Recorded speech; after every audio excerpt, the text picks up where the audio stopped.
Halo, Assalamualaikum warahmatullahi wabarakatuh. Di video kali ini kita akan membahas materi tentang perencanaan.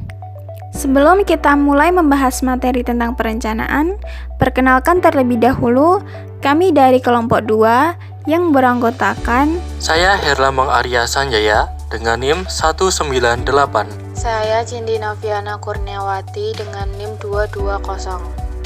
saya Harisna Hikmatan Nafiah dengan NIM 209. Mari kita mulai pembahasan materi. Video ini dibuat sebagai pemenuhan tugas pengantar manajemen dengan dosen pengampu Bapak Yulfan Anurrahman SEMM. Definisi perencanaan. Perencanaan adalah proses dasar di mana manajemen menentukan tujuan dan cara untuk mencapai tujuan tersebut.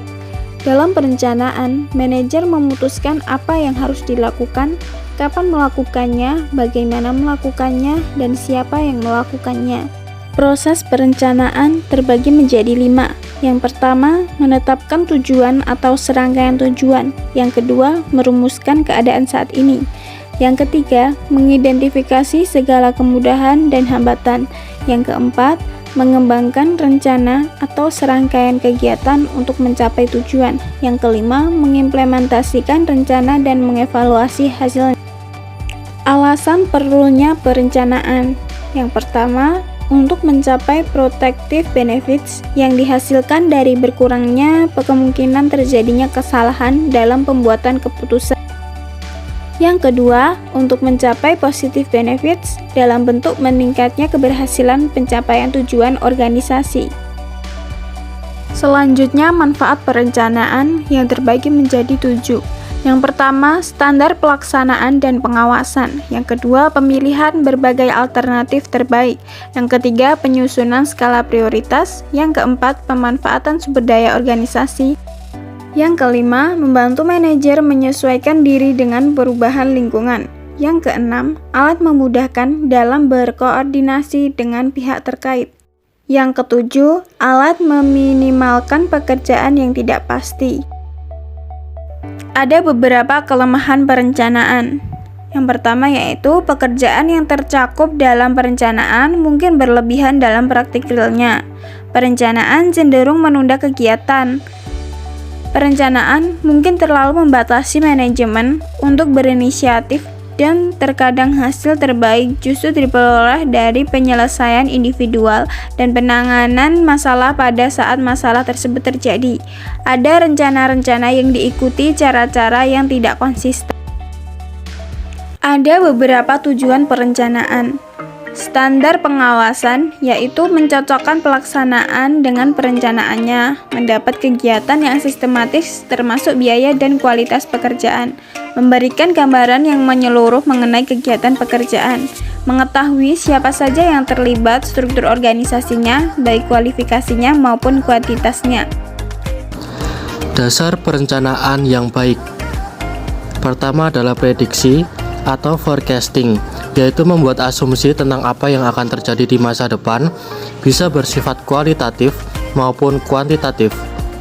Selanjutnya adalah penggunaan skenario, yaitu mengidentifikasi beberapa alternatif skenario masa depan dan membuat rencana untuk masing-masing skenario. Benchmarking, yaitu menggunakan pihak eksternal sebagai pembanding untuk membuat perencanaan yang lebih baik. Selanjutnya adalah partisipasi dan keterlibatan, yaitu melibatkan secara aktif semua pihak yang akan terpengaruh dengan rencana yang dihasilkan. Klasifikasi rencana. Pertama adalah bidang fungsional, misal rencana produksi, pemasaran, keuangan, dan personalia. Kedua adalah tingkatan organisasi, misal rencana teknik perusahaan, teknik unit bisnis, dan teknik fungsional. Ketiga adalah karakteristik, misal rencana kuantitatif dengan kualitatif, terbuka dengan rahasia, kompleks dengan sederhana, dan lain-lain. Dan yang terakhir adalah jangka waktu, misal rencana jangka pendek, jangka menengah, dan jangka panjang. Jenis-jenis rencana. Jenis-jenis rencana ada dua, yaitu rencana strategik dan rencana operasional. Rencana strategik adalah rencana komprehensif yang dirancang untuk mencapai tujuan-tujuan perusahaan dalam jangka panjang. Sedangkan rencana operasional adalah rencana yang merupakan penguraian lebih terinci mengenai bagaimana rencana strategik akan diimplementasikan. Bentuk rencana operasional. Bentuk rencana operasional ada 4. Yang pertama adalah rencana produksi, yang kedua rencana fasilitas, yang ketiga rencana keuangan, dan yang keempat adalah rencana personal. Berikut materi dari kami, semoga bermanfaat. Wassalamualaikum warahmatullahi wabarakatuh.